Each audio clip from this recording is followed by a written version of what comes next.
Welcome to Practical Access. I'm Lisa Dieker. And I'm Rebecca Hines. And Lisa, today we have a friend who's right down the road. Want to introduce our guest? Yeah, so welcome Holly Lade, professor at University of Florida. We're so excited to have you, Holly. Thank you. I'm very excited to be here. Yeah, and Holly is not only a literacy guru, but she's the director of the UF Literacy Institute, also known as UFly. And we go way back in just really following and respectful and celebratory of all of the impact you've made for kids who struggle as readers. So thank you for that work. Thank you so much. We try. Yeah. So I think that's really going to be our first question. Thinking at your career to this point, what are you most excited about in the work that you've done or the impact that you've made? Well, I guess probably the most important thing to me is helping teachers become more confident and therefore more successful in their capacity to help kids. And reading, most of us would agree, is one of the most important things that kids need to learn how to do in school. And for kids who are struggling with that, that has a huge impact on kids. And so ultimately, if teachers know what to do and feel good that they are confident and that they can be effective, then kids are much more likely to learn. And kids who learn how to read are going to be more successful in school and as adults. So, Holly, we're all in the practice of helping prepare people to be those good teachers so that kids can acquire those skills. So, kind of off the bat, let's think about what would you say are two practical things that a teacher can do, a young teacher, a new teacher, when they realize that a student is struggling as a reader? Yeah, so really one of the most important things is to pinpoint what is the problem. So a lot of the work that we do is theoretically grounded on a pretty easy to understand theory called the simple view of reading. And the simple view of reading is depicted as a mathematical formula, which kind of makes it interesting as a reading theory. But it's D times LC equals RC. So D is decoding. You've got to be good at decoding. LC is linguistic comprehension. You have to be able to understand the spoken language. And those two things, it's times. There's a multiplication factor in there because that reading comprehension is a product of decoding and linguistic comprehension. So if you do the math and either one of those things is missing, you maybe have great language skills. You can talk and understand when you're spoken to very well, but you can't decode. You have 0 in that slot in the equation, then reading comprehension is going to be a 0. And the reverse is true. Maybe you can decode really well, but you've got really weak linguistic comprehension. You don't have very good vocabulary or something like that's interfering. Then you're going to have weak comprehension as well. So understanding that is really important. So typically struggling readers are identified with their problems in reading comprehension. And if a teacher doesn't know what to do, what they typically go to is, let's teach comprehension strategies. And that's almost never the right choice, right? So going back in the equation and figuring out, well, is it a decoding problem? Is it a linguistic comprehension problem? Or is it both? Sometimes it's both, and those kids tend to have the most difficult to remediate kinds of problems. So that's one of the main things, I think, is understanding what goes into proficient reading and figuring out how to pinpoint where the problem is. And then once you've pinpointed the problem, it's a lot easier to tackle. Right. One thing to know is that a much larger percentage of kids who struggle on the decoding side of the equation. So around 90%, in fact, of struggling readers struggle in decoding. Around 20% of those also struggle in linguistic comprehension. And then there's another very small, around 10% of struggling readers who struggle only on the linguistic comprehension side. So if you then learn effective strategies for teaching foundational reading skills, teaching kids how to read words, then for the vast majority of kids, you're going to be able to help them solve their problems. So what about that kid? So I'm a parent, I'm a teacher, that solution, doesn't work, I know you've been doing lots of great curriculum development and interventions for kids and parents to think about what is the go-to when you know that treatment just doesn't get us where we want to go. Where do we go next? Well, I mean, I think mostly going back and figuring out, is this the most effective form of the intervention that I can be providing? So I would never encourage anyone to just give up and go a different route if there's still a chance that you can actually address the difficulty. But for some kids that, you know, it's not, reading is not going to be in their cards, you know, and so finding a good accommodation to meet their needs is going to be the next step. So if you've got kids who have been through years and years of decoding intervention and still can't decode, or they've been through years and years of well-supported, effective linguistic comprehension intervention, and they're still not understanding, then figuring out other ways to help them learn what they need to learn in school without reading. And in the meantime, you can use those accommodations to keep kids up to speed. So if you've got a student, say a third or fourth grader, who is expected to learn a lot through reading in their social studies or science classes, but they're struggling with decoding, you don't want them to fall behind in the content and developing their knowledge because they can't read the words. So using strategies like text-to-speech kind of software so that the text reader can help them keep up is a really important strategy. Yeah, and I love that, you know, don't give up too fast, but make sure it's evidence-based. Like, I love that you keep saying that, because I think that's the mistake, is a lot of kids get, you know, every experience that I can provide them was decoding, but they were all wrong and bad. Right. Yeah.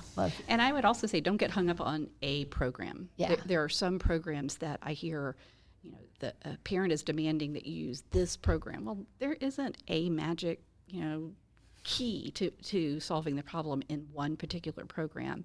And it's not the program, it's the instructional methods and the content of those methods that are important. You know, in our teacher preparation program, one of my mantras, you might even call it, is that I want my teacher candidates to be program independent. I want them to have the knowledge and skills. So whatever district they go to, whatever program is put in their hands, because teachers very seldom have choice in what curriculum they're using. Whatever curriculum they're handed, they can make it as effective as it can be for every kid in their classroom, because there isn't a program that doesn't require teacher expertise as part of it. And so to have the capacity to tweak it in the correct places and figure out where it's lacking and solve those problems for kids is where the teacher comes in.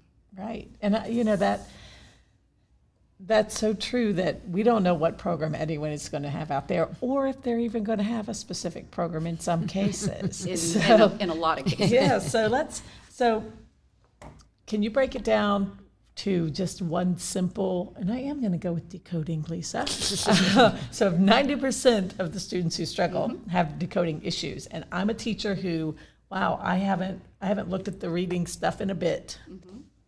Do you have anything simple I can try to get started? I don't know if I'd call it simple, but it's it boils it down. It's pretty concise. Sure. So actually, we have three things that we say when we're doing our training for field experience, tutoring for our early students. What we tell them is that they need to be good at three things in order to be effective tutors. So the first one is sounds. You'd be astonished how many adults and how many teachers even don't know the sounds of their letters. And not to say that they don't know a sound for a letter, it's just not the sound that is actually used. And so what I mean by that is knowing blendable sounds. So if you've learned, for example, that B says buh, and you're going to try to decode a word like big, you're going to decode it like ba-ig. Ba-iga. And you're going to, what is that? Ba-iga. I don't know that word. So you need to learn a sound that can be blended. And so a better sound instead of ba for B would be b. And if you say b-ig, big. Oh, then you can say, oh, I know what that word is. And that is such a critical piece. So learning blendable sounds, and then learning a strategy for helping kids segment the sounds in language so that they can write those sounds, and also that helps them decode. So we do a lot of our decoding instruction through encoding, which is spelling. So the better you can spell a word, the better you're going to be able to read the word. So the strategy that we typically use is called Elkonin boxes. And Elkonin was just a Russian psychologist. That was his name, the person who developed this strategy. But Elkonin boxes give you a way to segment the sounds in a word and practice that segmentation of getting, being able to break that word big into ig, or cat into k, at, and be able to say each sound. And then you need a strategy for manipulating letters. So we use magnetic letters all the time, and being able to spell that word cat, and then for the teacher to be able to say, well, if I changed the k in cat to a s, can you put a new letter there? What word is that? And have the child read the word. Those strategies, if you can say your sounds right, you can teach kids to segment the sounds and then to blend the sounds together, and also using ways to use letters and manipulating those letters in order to encode words and decode words. That's perfect. I feel like I just took a class. I literally just took notes, you guys. That's the power of Holly in the world of reading. Yeah, and all I kept thinking, and this is just for a quick laugh, is, my mother and my mother-in-law always say "warsh," and I'm like, there is no OR there. But again, it's a good example of not being a decoding task. And again, if you have anybody else in your life that does that, it is one of those words that often people say. I run into that all the time. Yeah. Where that's a perfectly valid pronunciation of that word, and a lot of people pronounce it that way. And I'll hear teachers say, well, my kids are misspelling the word tree because they're spelling it with a CH, and there's you don't hear a CH in tree. I'm like, well, yeah, you do. Mm-hmm. So understanding phonemes.